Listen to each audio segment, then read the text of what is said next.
the second game of the day. Sunbeam Dream Team versus the Elite Crew Reborn. Sunbeam on blue with Elite Crew on purple side.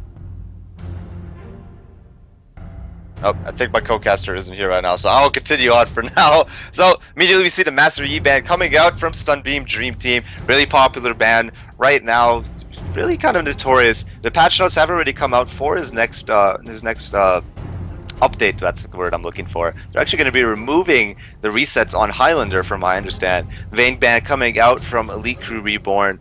Blitzcrank coming out from Sunbeam Dream Team. Not too surprising there, very typical band. The hooks can be really devastating. One good power fist can actually kind of destroy an entire team if he catches a priority target out with that. Kha'Zix coming out from Elite Crew Reborn. Really snowbally. Can go either. He's a really versatile champion. Can jungle, not the strongest jungler in the game, but really strong mid laner. Also a very strong top laner. Can snowball the game. Has the ability to reset once he decides to evolve Leap. And kind of just jump around team fights, doing a lot of damage. So is a bit of a scary threat. I can understand Elite Crew wanting to ban that out. Maybe a targeted ban. We have seen Kha'Zix coming out a couple of times. Amumu actually coming out here from Sunbeam Dream Team. Very strong initiator that can actually just lock down an entire team with the Curse of the Sad Mummy if he can land a very good one. Lee Sin coming out from Elite Crew Reborn. And then immediately we have a Nasus being locked in. So not too sure if we're going to end up seeing a jungle Nasus. Could be a top lane one. Wouldn't be too surprised, but we never know. Hecarim now being hovered over for Elite Crew Reborn. So we'll most likely be seeing that into jungle. Hasn't quite been locked yet. Linksec has started putting on the smite onto the Nasus though, but we still could be seeing another jungler being chosen for Sunbeam Dream Team. We do see Deknum occasionally doing some kind of odd things here and there. We did see the jungle casted in, I believe. I believe that was actually played once in the LCS, but don't quote me on that. Again, I could be wrong. But Deknum is kind of notorious for occasionally doing the really odd sort of champion build kind of thing. Sona being instantly locked in here for Elite Crew Reborn. Really good really good support with the ability to do a lot of early game poke damage, plus with the crescendo that could come out later into the game. Looks like Hecarim's also going to be the choice. So really similar team composition so far from what we were seeing last game from Boys Fanboys. Kind of that AoE lockdown composition that could come out.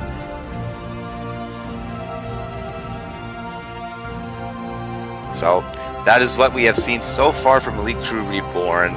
Now we're going to go back over to Sunbeam Dream Team. Janna being hovered over right now. So Janna has been a really popular support as of lately. She used to be considered one of the best supports in the game, then kind of fell down on popularity after a couple of nerfs. Now she's starting to gain a lot more popularity. The movement speed is really good, especially considering in Season 3 a lot of guys don't start with the boots anymore just because of the movement speed changes. So having that extra 3% movement speed can be really helpful. Really strong support right now, able to give her AD carry a huge shield, pretty much a free BF sword at level 9 once she maxes out her shield. So really strong tool. Deknum actually locking in Zed. So we kind of have this backline assassin coming in now. Zed able to kind of jump into the back of an enemy line, kind of just melt a single target, and then either continue helping his team if the team fight's going well, or just escape with his living shadow and get out of there safely, come back in when he knows it's safe. Janna has also been locked in for the team on Sunbeam Dream Team, so not too sure exactly where the composition is going just yet. I'm sure they might have something in mind, but we're not too sure yet. Corki actually being locked in for JWN. So now this is really interesting. We haven't seen too many Corkis. Corki is kind of, he was considered the holy trinity of AD carries back in Season 2. Kind of fell off of popularity after the Trinity Force nerfs in Season 3. Plus his mana costs have gotten extremely high.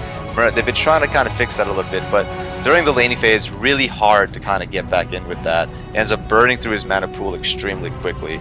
Voodoo locking in that Orianna. So we have this really hard engage initiation composition coming out. Another one of those kind of press R to win compositions with the combination of ultimates from Hecarim, from Sona, and from Orianna.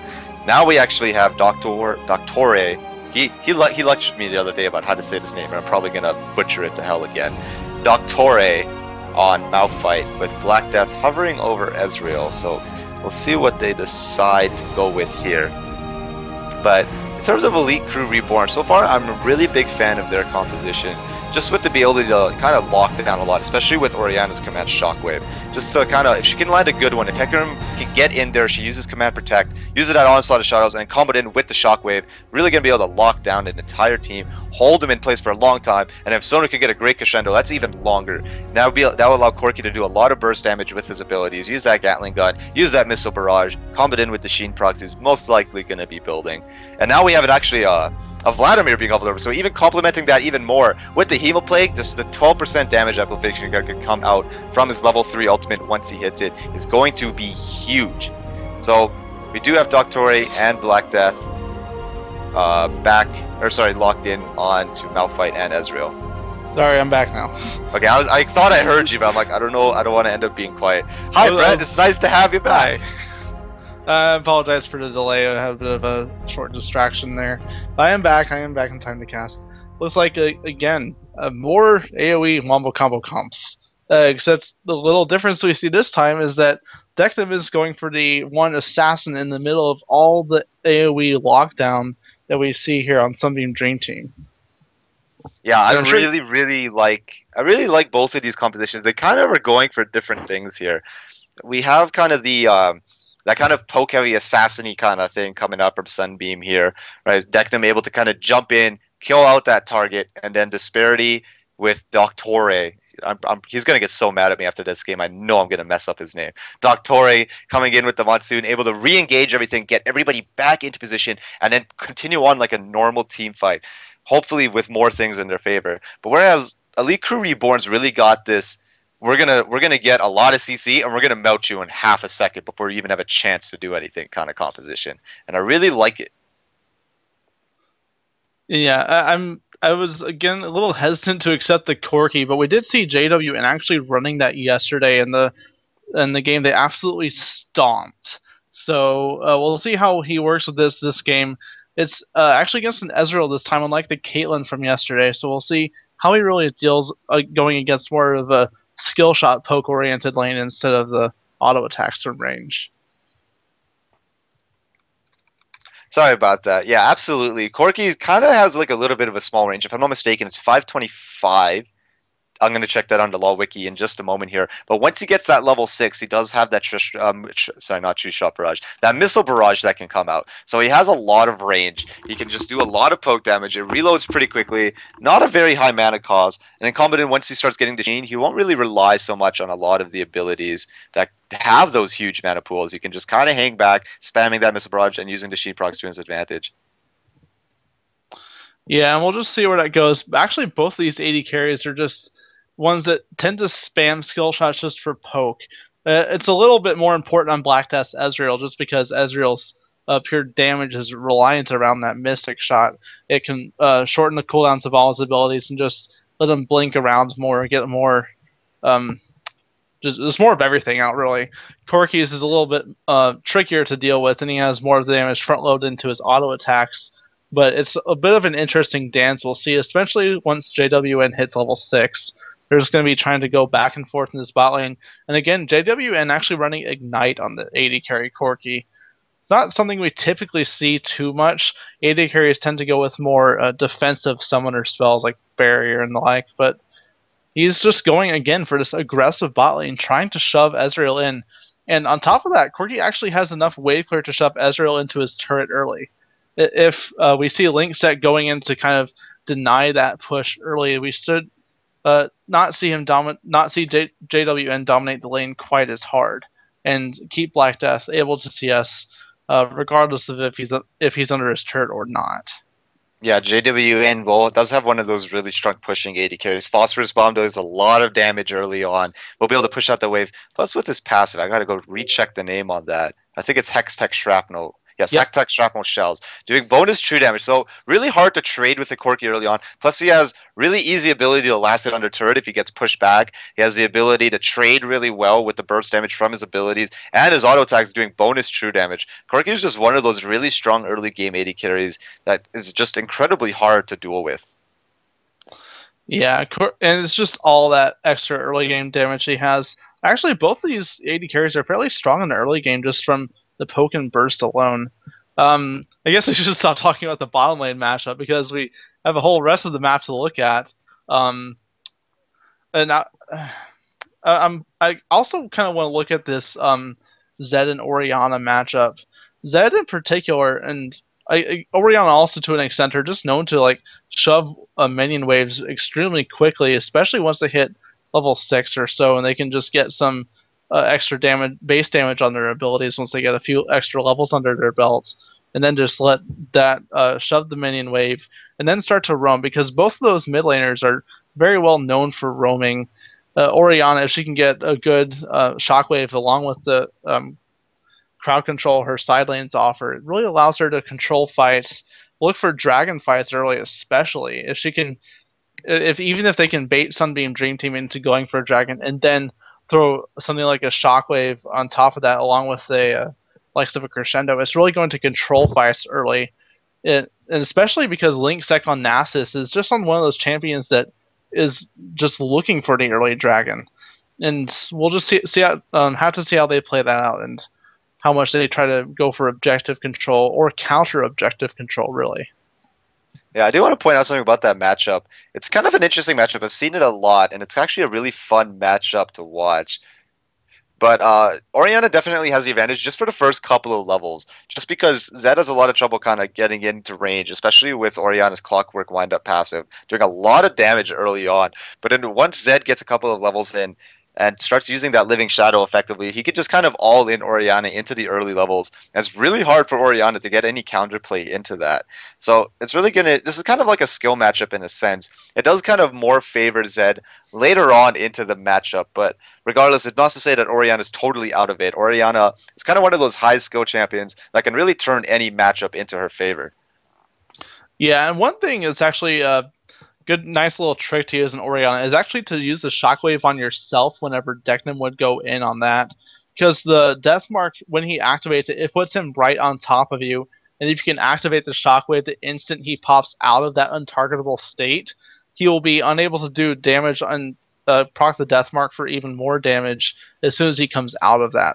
So look for a Final Hunt to try to at least do that once or twice early in the game whenever Deknum jumps on him, before the Zhonya's Hourglass can get in there. And I would imagine that would be a very early rush, because most of the damage on pretty much all the damage except the Malphite and some residual AoE damage from Nasus is all physical damage on Sunbeam Dream Team. So I would expect that Zhonya's Hourglass to be there, if not just for the active to counter the Death Mark, then just for the armor stats. Yeah, absolutely. It's going to be a really interesting matchup. I do want to point out though that even though it might take a little while for Final Hunt to manage to get that Zhonya's, but the thing that Deknup can do is that if he's really good with his timing, the moment he sees Shockwave being casted, he can actually cast Deathmark. If he becomes invulnerable, he won't take the damage and he won't get the knockback. So he will be able to kind of, I guess, outplay that if he's able to pull it off properly. So again, this is really just that kind of skill matchup. It's going to be a lot of fun to watch. Just in my opinion, I think this might be the lane I'm going to be watching. But we are getting into the game here, guys. Looks like we're going to be seeing some pretty typical item starts here and there. Longsword actually being picked up from Corki, so a little bit different. Not the most unusual thing. We also see, looks like Orianna's running pretty heavily into the utility tree. Yeah, you said typical item startups. I'm looking at 3 total biscuits on the elite crew right now. Both the solo laners and the support for them. A lot of deep utility there, especially Vlad is one that's... the way Vladimir's masteries work is that he gets benefits from pretty much every single tree.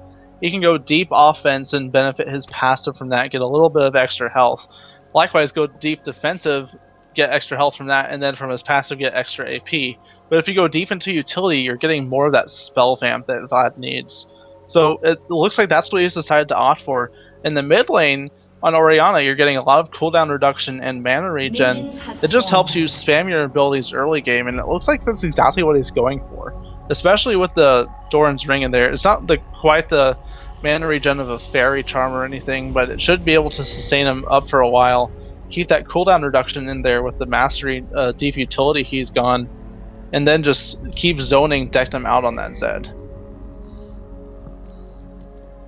Yeah, absolutely. Sorry about that. So it looks like everybody's going to be getting started up here. Gambit looks like he wants to go a little bit aggressive, though. It looks like he might be heading over towards the blue buff here. But no, he is going to be heading over to his lane. Gonna be getting this game started just pretty regularly. Everybody's starting up their buffs. Yeah, the instant pink ward popped in around the dragon area there.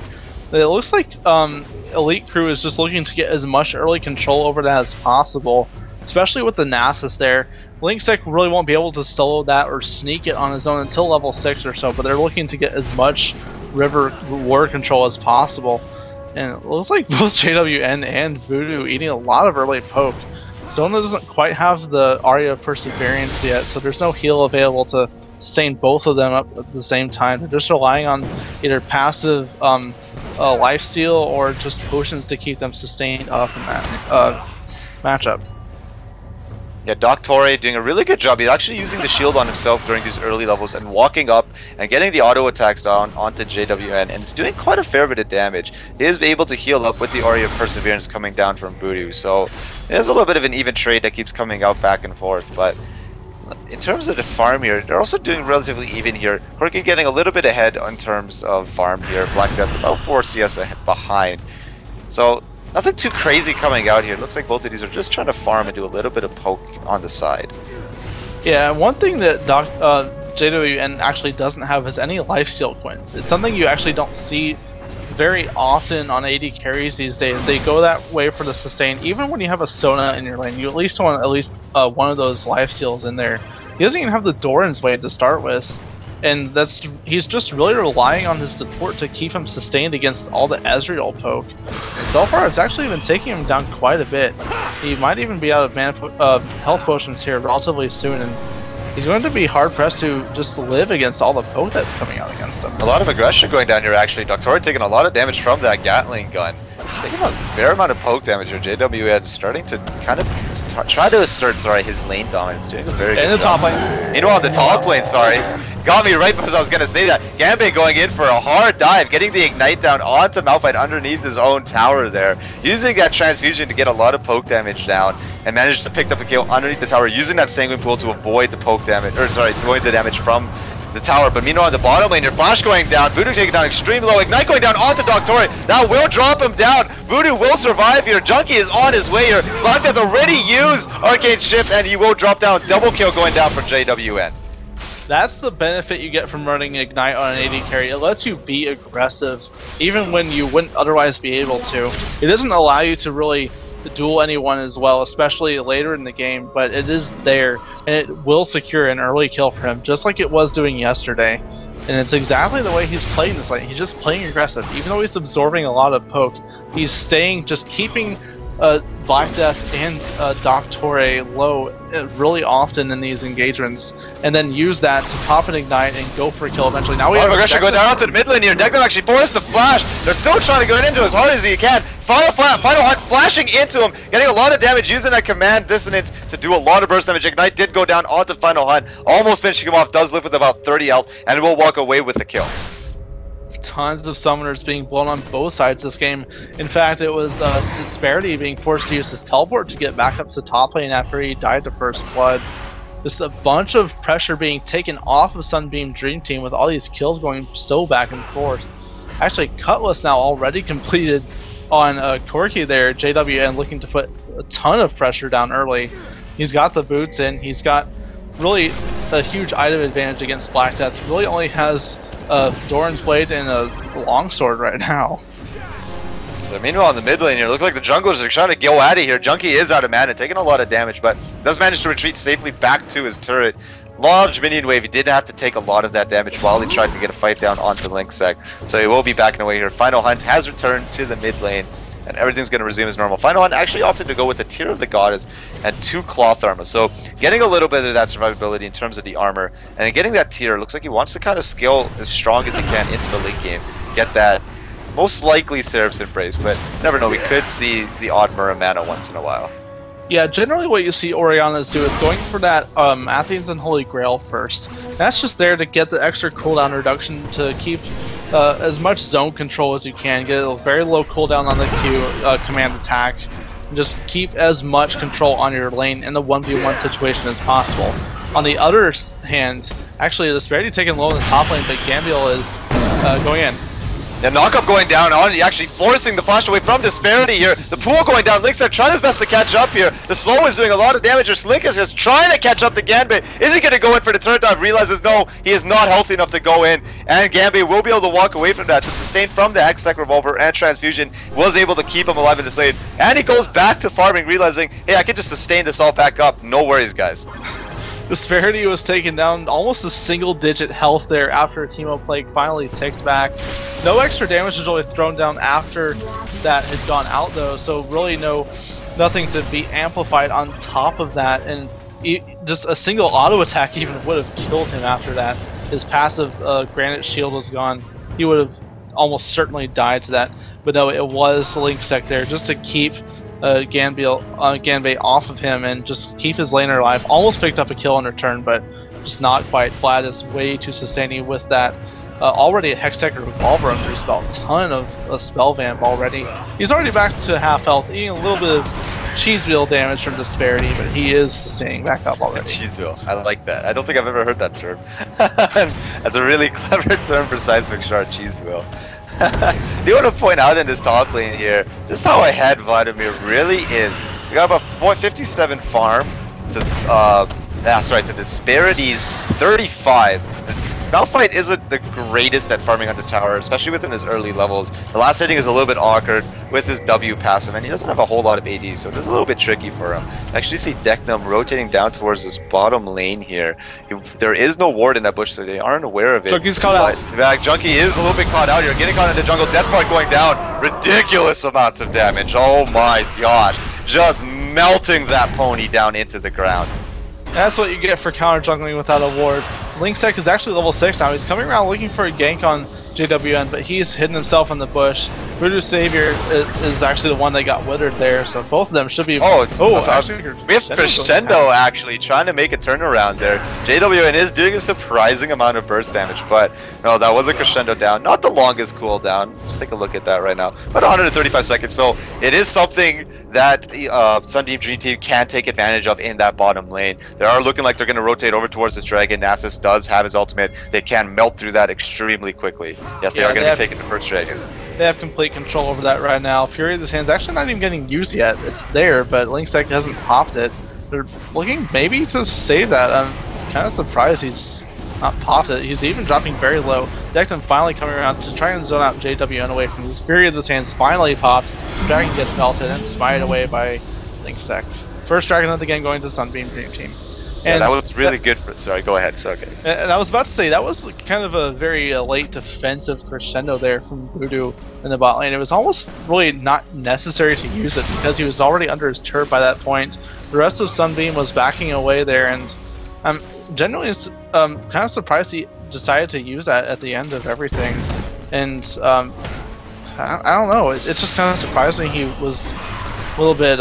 I need to interrupt you real quick because this is actually shocking me. If we can take a look at BlackNet's Ezreal build. Sorry, we'll go back to that in just a second here. In the top lane, Desira getting dropped down extremely low. Ignite being used. Junkie going in really hard here. Getting a lot of damage now. Ganbei flashing in, taking a lot of damage. Using that pool to finish off the kill. And we'll be able to retreat safely back over to his side. That was a free kill coming down there. Another kill down for Ganbei. Absolutely rolling this top lane at the moment. Okay, I think I know where you're going with the discussion on the Ezreal build. What you normally see about the Brutalizer on Ezreal, it's actually a decent, kind of a placeholder when after the Elder Lizard nerfs came out. Because generally what you get Elder Lizard for is the cooldown reduction and the AD. Well, the Black Cleaver, when you finally finish it, it actually has the exact same cooldown reduction and more AD than the Elder Lizard would have. It just doesn't have the extra burn damage and the slight health and mana sustain you would get from it. That's the only real difference.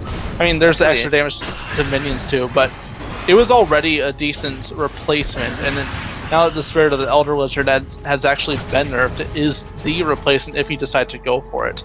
The fact that he built it first just shows me he wants the cooldown reduction earlier. The Mana Crystal is just there because he didn't have enough to really go for that tier when he went back last time. And we'll see where he takes the rest of that build, what he actually decides to build up as a full first item first. Both Brutalizer and Tear of the Gods are items you sit on for quite a while before you actually upgrade them into anything else. So we don't really know where he's going with his first big item yet. And now that it's almost 12 minutes into the game and he doesn't have that started, he doesn't even have boots yet. And with that not even started yet, it's just showing how behind he is right now. So I do want to point out though, in terms of the Black Cleaver, a lot of aggression going down onto Black Death actually, but in terms of the Black Cleaver, back in Season 2 when Black Cleaver was still built with the BF sword, it was still a pretty decent item on Ezreal because you could auto-attack, Mystic Shock auto-attack, and it would get 3 procs down onto it. Actually, a lot of aggression going down here. Monsoon being used with the flash back into the turret here. Doctor getting ignited. Your Link Tech is here to try and help out. Crescendo going down onto Link Tech. JW would turn around to go onto the Janna here, doing a lot of damage, but the shutdown going on onto Link Tech. Now they're turning it around. Voodoo picking up a kill onto Black Death here. Link Tech now forced away as Junkie has come here to help out his support, forced to back away to his tower. Meanwhile, in the oh, and I missed this. A trade kill in the mid lane with ultimates being popped on both sides. I missed that. Okay, everything went down. Both summoners, actually both delayed. Both of them flashed the instant right before they would have died. The auto attack followed Declan as he was going away, and that killed him. Both the Deathmark and the Command Shockwave hit their targets. The Deathmark was not used to dodge either one, and there was no Shockwave to counter the Deathmark as soon as he popped up. Both landed. Both of them got their full damage combos off with the Ignite and just finished each other off.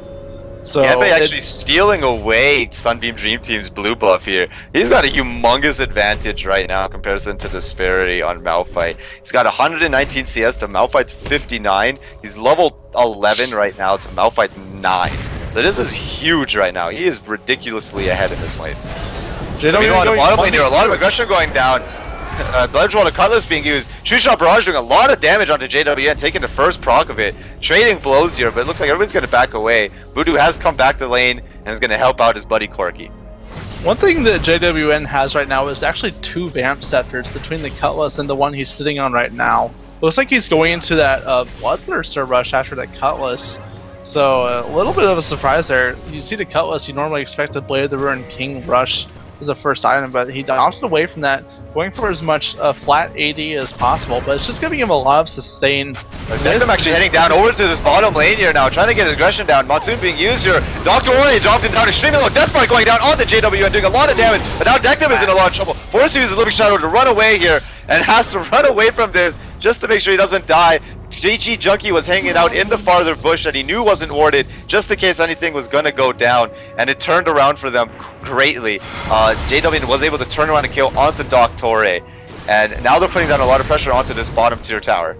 Yeah, they don't really have the minions or the wave clear to keep up. Oh, True Shot Bros almost takes out JWN, but the Voodoo is there just to body block those Mystic shots, and he should be able to save his AD carry away. Valkyrie comes out, that JWN is definitely safe. But yeah, that's just a lot of wave clear, and Zed alone that just kept them off that turret. It destroyed the minions before they got really any damage on it. That would have been the second turret of the game, and it would have been the first actually if Ganbei in that top lane didn't take down that one earlier. He's just being such a split pushing menace. You can't kill him. You can't really slow him down or do anything to him. He can actually pull away from an unstoppable force if he times it well enough. He has 3 levels up on Disparity, and he even has a blue buff just to get more cooldown. Gank actually coming down here now. Wither being used. It didn't drop down extremely low. Hemoplague actually going down onto Linksec. Linksec doesn't have a whole lot of mana right now. Actually just gonna back away from this, realizing that they can't fight Ganbei 2v1. Dectum is here now. Unstoppable force being used. Dectum trying to get over the wall, doing a lot of damage. Pool being dropped down immediately. Disparity getting dropped down extremely low. Flash coming down onto Ganbei, picking up the kill onto Disparity. Now he's on his heels, forced to run away. Deathblood coming down from Dectum and was able to pick up the kill onto him. You gotta kill 1v3, just showing how far he is ahead with just the Spectral Wraith and a needlessly large rod under his belt. He's building straight AP. He's not even bothering to get any health or resistances on him just quite yet. But that's a very, very far ahead, Vlad. In levels alone, don't even look at the items. Look how far he is ahead in levels. He was level 12 during that engagement to level 9 on Disparity's Malphite. It's just so much of a monster in that top lane. A lot of aggression going down onto the bottom lane here again. Black Death's forced to use that arcane shift. JWN is really trying to put down the pressure. He's really wanting this tower. It's about 25% health here. about 15% actually, really close to being dropped down here. They got a huge minion wave, looks like they're going to be going in for it. Meanwhile, a little bit of a ward battle going on in Tribush. Both pink wards able to be dropped down because of the auto attack delay, but meanwhile, Linkstyle is actually heading down here. Voodoo is actually in a little bit of a dangerous position. JWN kind of hanging around the backside. Wither actually going down onto JWN here. Forced to back away. True Shot Barrage going across. Valkyrie wasn't able to dodge that though, and both of them are able to walk away from this safely. Yeah, really safely without anything burned except for the True Shot Barrage on the Black Death right there. But it is Ezreal. He has enough cooldown reduction already between the Brutalizer and the Q cooldown reduction. Junkie going in mid lane though.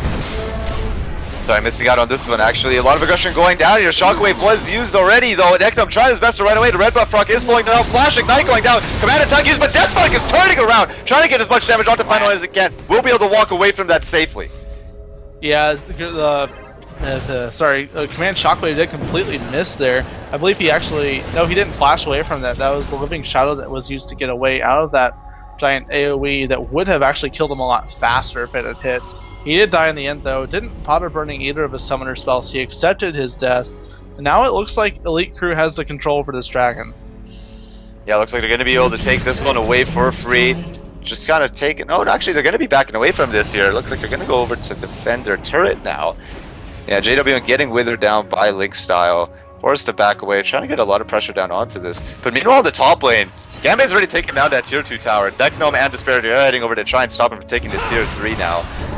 Gambit taking a lot of damage here. Deknome is actually into the fray now, doing a lot of damage. Hemoplay going down, using the pool. Deknome forced to flash away, realizing how much damage you take. Unstoppable force being used. Deknome comes back in, uses the passive to finish off Gambit. They're throwing so much at Gambit right now. We saw this yesterday when he was on Teemo. And again, correcting myself from yesterday, it was not Boys Fanboys, it was Gambit here on Elite Crew that ran Teemo in the top lane, just being a total split pushing monster.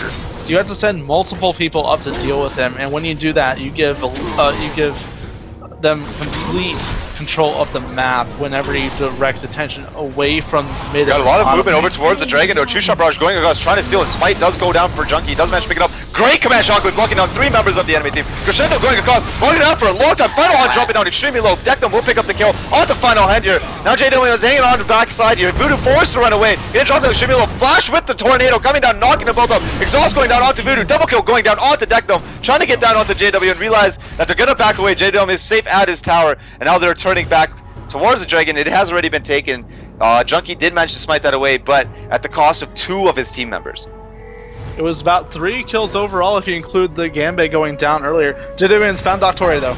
Gambit over here down on the side here. Deknome getting dropped down extremely low. Linkstyle forcing the ghost here. Trying his best to run away. Wither going down, but the transfusion will pick up the kill onto Deknome. Linkstyle forced to run away now. The weather is really huge, slowing them down quite a bit. JWN is here now though. Doesn't have a lot of mana. Looks like they're going to be forced to let this one go. Yeah, and that was just a good turnaround there for Elite Crew. They picked up 2 kills on the end of it. Even though they did actually lose the numbers advantage fight there, they got a lot of Sunbeam very low and were able to pick up a couple exit kills, especially with the respawn from Ganbei. Going back up into that top lane now just to split push even more. He has quite a while to go before he gets back onto that inhibitor turret, but he will definitely be pressuring that, and I would expect nothing less from him right now. Going to steal that blue buff once again, probably actually going to get onto Final Hunt this time.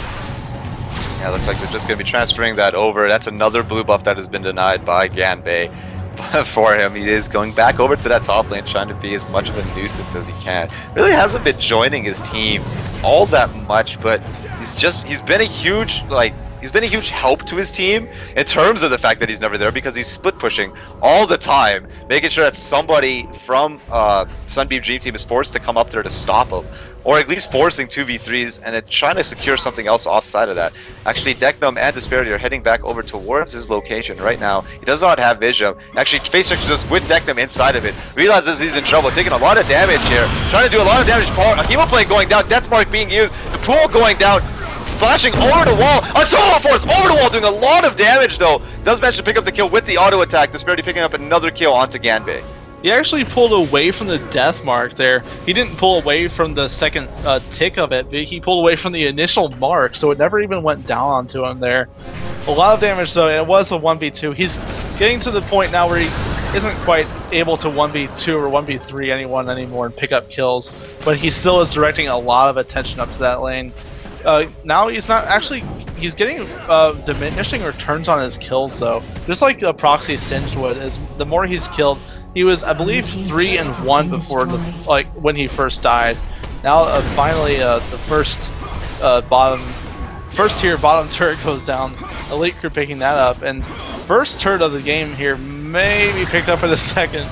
But Black Death actually getting engaged on the bot lane. Poked down quite low just from those missile barrages. Yeah, first turret finally goes down. Sunbeam picking that up in the top lane. Yeah, a lot of damage. Meanwhile, the top laner, Onslaught of Shadows going down, but the Shadow Mark will be able to dodge the Command Shockwave. Now a 2-on-2 engagement is going down. That guy going to drop down extremely low. Final hunt, getting ignited, taking a lot of damage. Linkstyle is here now, trying to turn the engagement around. GG Shunk has nowhere to go, taking a huge amount of damage. Linkstyle will pick it up with his Q, getting another stack onto that, and another traded kill coming down here.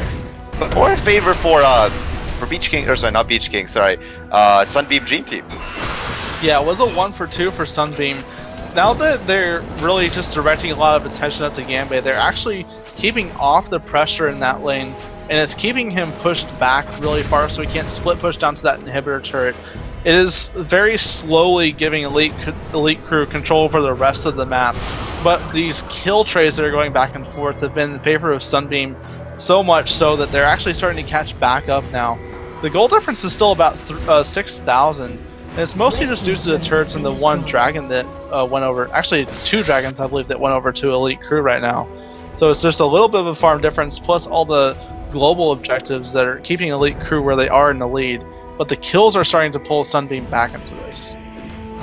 Yeah, they are managing to pick up a lot of kills onto Ganbei here. Ganbei getting caught out quite a fair bit in that top lane now. Split pushing isn't really working. They realize what he's trying to do. He is actually hanging out with his team now. And a little bit of aggression down over onto Deknum here. Speeding up over to him, trying to get as close to him as they possibly can. Deknum is running pretty fast though. He doesn't have boost mobility, but he is fairly fast. Oh, they do have a Janus, right? Yeah, Janus giving him that movement speed. Was able to run away from that gank safely. Yeah, it's all that invisible power that Morello just hates. Passive Janus movement speed is just... it's not going to be as much of a difference as Sunbeam is looking for, but it does make a difference, and it's also kind of helping the chase onto something like Vladimir. He keeps trying to run away from these ganks, but as long as Doctore is alive... Teleport actually coming down into the bottom lane here, trying to get as much aggression as we can. True Shot Barrage going across. JW actually flashing there, trying to avoid the damage from the True Shot Barrage. I don't think that was really necessary. They were able to get away. Ganbei actually getting a little bit caught out here, getting to slow down. Wither going down onto Ganbei now though. A lot of damage going down. Crescendo going across. They're managing to keep him away. Deknum actually getting dropped down extremely low from JW and forced to flash away from that just to keep himself safe. And everybody walks away from that safely. Yeah, actually now it looks like Black Death, the only item he has that's fully completed is that Iceborne, but he is putting out a lot of return poke damage onto JWN. Really answering the Bloodthirster now that's complete, and another BF sword there. Well, it looks like he's just going towards kind of a standard AD carry build on Corki today. Unlike yesterday, he was rushing a bit of... Ganbei actually going aggressive here, dropping out the Hemo Plague on the entire enemy team. The huge amounts of damage. Linkstyle getting dropped down extremely low. Monsoon popping, trying to keep the team alive. Deknum getting dropped down extremely low. Ganbei using the Zonias in the middle of the enemy team, trying to keep himself alive. Deknum dropping down now. Onslaught of Shadows, charging into the enemy team. Black Death forced to run away here. Disparity and Black Death are forced to run. Getting slowed down by the dissonance.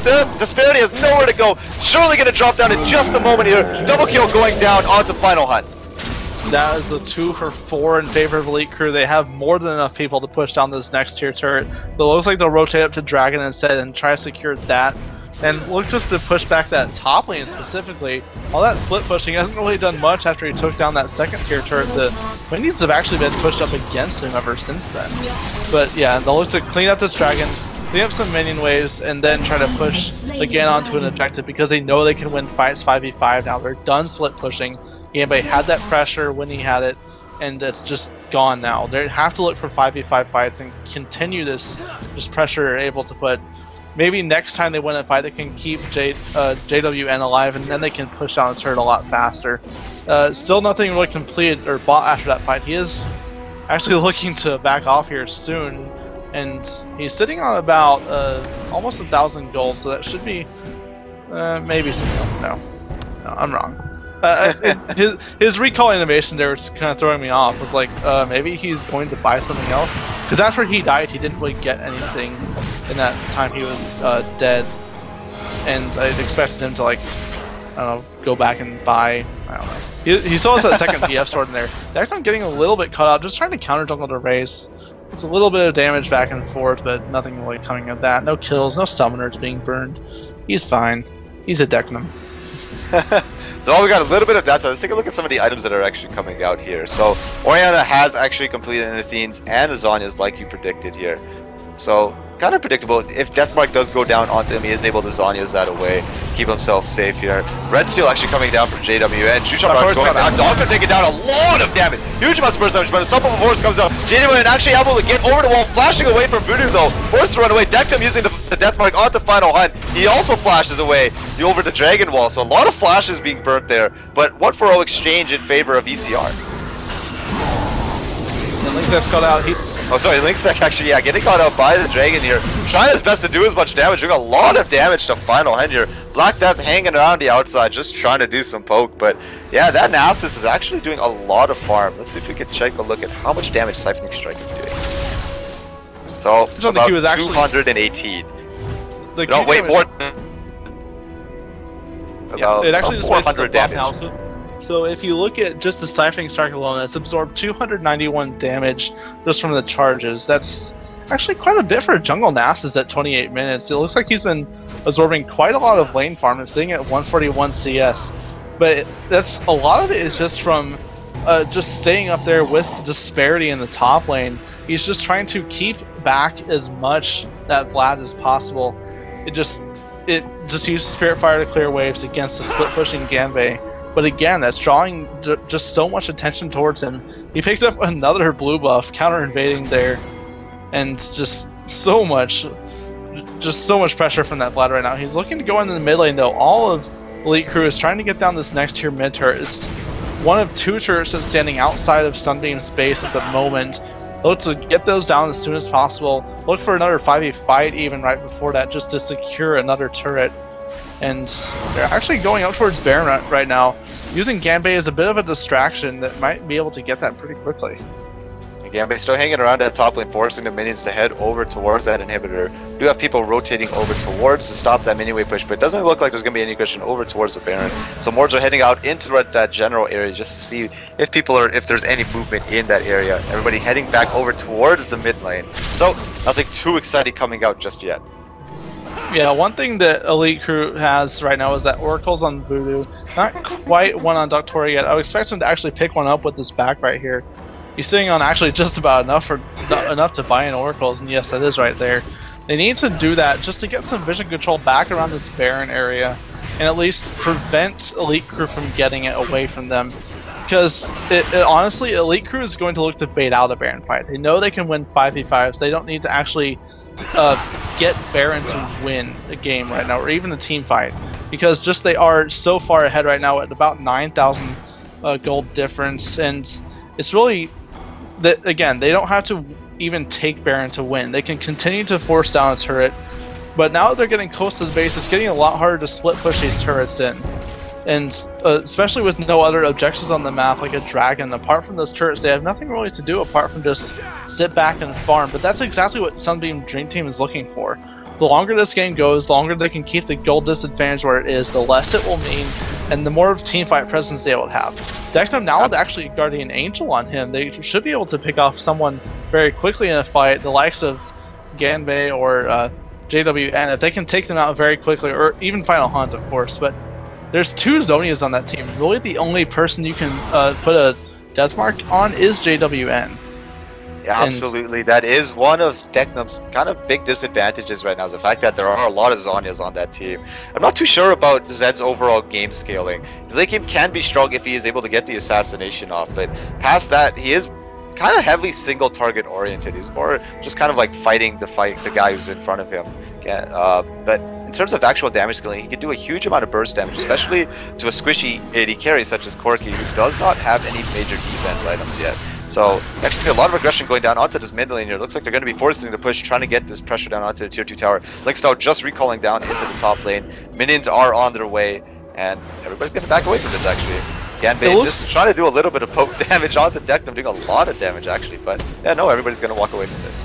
It looks like the Elite Crew is having a very hard time trying to close the game out. They've had so much split pushing pressure early, but now again, since they're so close into the base, Ganbei actually looking to split push bottom lane and get that second tier turret down there, while the rest of his team tries to bait out something around Baron.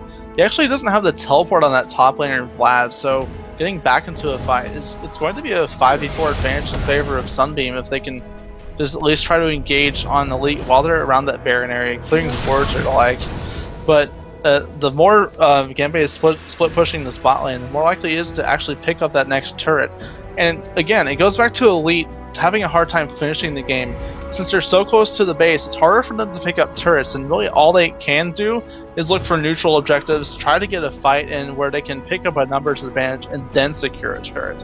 They're having a very hard time actually going against the wave clear of the Janna and the Zed that it's really hard for them to siege anything when they're so far ahead right now.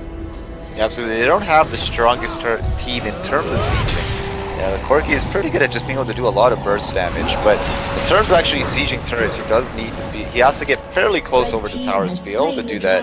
Doesn't really have an attack speed steroid per se. He does have the Sheen. Does he have the Sheen? No, he doesn't even have a Sheen. So in terms of actual tower taking abilities, Corki is not the strongest in that department. But he does have a lot of AD now, especially with the Infinity Edge and the Bloodthirster on him.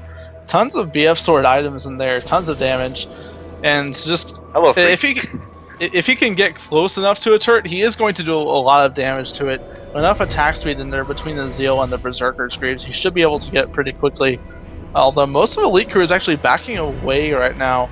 If Sunbeam had any vision on that, they could actually melt down the Baron pretty quickly.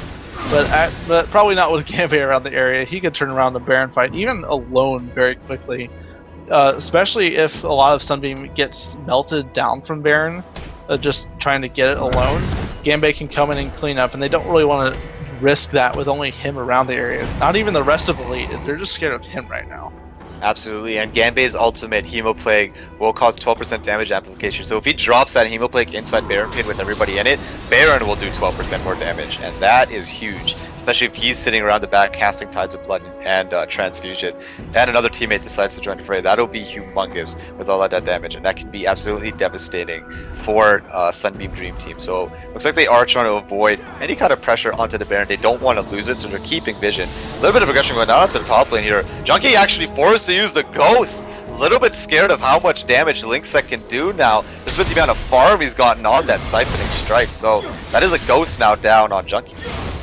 Yeah, the Ghost isn't the biggest of cooldowns though, especially because he does have the devastating charge to get himself going a lot faster, which he actually just pops, chasing after Linksec, who actually throws the Wither down onto JWN. He's so reliant on his auto attacks this game, taking down Linksec to half health already. But the Wither is actually doing a lot more to Corki because he's building that standard AD carry route. He's relying on all his auto attacks to do damage, not quite so much his abilities because he doesn't have something like a Trinity Force in there. And he doesn't even have the biggest ADs coming. Actually, in the bot lane, we have engaged. Sorry, once again, a little bit out of position here. Ganbei actually forced to use his own, flashing into Dectum though, but Dectum does have that Guardian Angel. Ganbei hanging around, trying to do as much damage as he can though. Kind of a little bit of freezing here. True Shot Barrage comes across, not quite on time though, but Dectum does manage to pick up the kill onto Ganbei with the help of Disparity on his side. But meanwhile, sorry, a lot of aggression going down over towards the Baron. Looks like ECR was trying to get some pressure down onto Baron there. But no, they were forced to back away, realizing that with Ganbei gone, it might be a little bit risky to try and go in there, especially without the Hemoplague ultimate, which was used during that engagement as well. So ECR a little bit on the defensive right now. They do have very strong wave clear capabilities with the Corki, so nothing really too worried about it. JWN actually getting a little bit aggressive there, getting almost a little caught out, but we'll be able to back away. Brett, I think your mic might have disconnected. Just so you know. But meanwhile, in the mid lane here, actually, True Shot Barrage going across, picking up the kill onto Sona here. Now they're going to be continuing to siege. Great pickoff coming down here. Junkie getting dropped down extremely low. Wither going down, forcing him to not engage into that fight. Onslaught of Shadows was actually used as well, so he lost a lot of the damage that could have come out from there. Linksec actually getting a little bit caught out here, taking a lot of damage from the Corki, but now Corki forced to run away from that as Disparity came in. Not sure if Unstoppable Force's cooldown was up. Not quite yet, but unaware to ECR, so forced to run away. And now back onto the defense with great pickoffs coming down from Sunbeam Dream Team. Yeah, my mic actually did get muted somehow right there. Anyway, I was like going on my own about how like they could have gone for Baron right there with 2 members distracted in bot lane, but they were just trying to get vision control over it first. But there were so many of Sunbeam's wards around that Baron that just the distraction of Ganbei in the bot lane wasn't enough to force a Baron fight. They could have won 4v3. In the end, they didn't end up picking that up. Just a lot of poking going back and forth, and no real turrets going back either. So still 2-4 in turrets after all this, and it looks like, again, kind of a stalemate. Both teams are really unable to push against each other. They're not looking to, and Sunbeam especially is not looking for a full 5-on fight just yet. They are keeping that gold disadvantage exactly where it is at 9,000 gold. Just again, the longer the game goes on, the less that's going to mean, and the less it's actually meaning right now. And it looks like Declan's actually getting pinched in this mid lane. Declan actually in a lot of trouble here. Also, Shao is missing onto Declan here. Declan flashing away here, doing his best to run away. Devastating charge, doing a lot of damage here. The ward goes down just to keep vision on him. They will pick up the kill. Junkie picks up the kill, and now they're rotating over towards Baron. Doctor in a little bit of a dangerous spot here, realizes he can't walk back over towards his lane. But no, it doesn't look like they're actually going to rotate towards Baron. It looks like they're going to actually fix their eyes back onto this tier 2 tower. They don't really want to force Baron, even though they want assassins down. This still AoE combo between all the ultimates is still there for Sunbeam Dream Team. If they went for a Baron, they would actually be taken very low just from the poke alone out of Black Death. Between True Shot barrages, he actually going down here, doing a huge amount of damage to Black Death here. Ganbei trying his best to get into the middle of the enemy team. Zonya's B-Bomb with the command shockwave underneath the tower. But Monsoon B-Bomb trying to keep the team alive, but they were absolutely melting. Disparity out on his heels now, trying to run away here. Flashes away, using those stumbling force defensively to run away now. Black Death on his heels, trying to run away, forced to back off. Amazing engage coming down from the combination of Final Hunt and Ganbei with the Zonya's command shockwave. Ganbei is an absolute beast right now. He 1v5 or 1v4, sorry, zoned out the entire team of Sunbeam Dream Team, while the rest of his team was just hammering down that turret. As soon as the turret dropped, you saw the command shockwave drop. You saw every ultimate come out from Elite. They just combo that and taking down the inhibitor turret. Not quite the inhibitor, but it is a big target in their minds right now as they go towards Baron. Yeah, they are taking down his Baron here. Lynxec is down for 17 seconds, so the threat of his smite won't be around for quite a while here. They are dropping it down. Sorry, now I'm getting a little bit of lag. Sorry about that. Oh, my camera is messing up a little bit. Yeah, they are taking it down real typical game, about halfway health now. Disparity hanging around the side here, trying to get in there. Ganbei is around the side here now. For some reason, realizes they cannot contest this. The True Shot Barrage does go across, just barely missing it on time. Ganbei does manage to pick it off though, so Baron goes over to ECR. First Baron of the game going over to Elite Crew right there. Now at a 13k gold advantage. They pulled out ahead of where it had been stalemated at for about 10 or 15 minutes. They're finally starting to pick this back up. Now, especially with the inhibitor turret down the mid lane, they can push that down.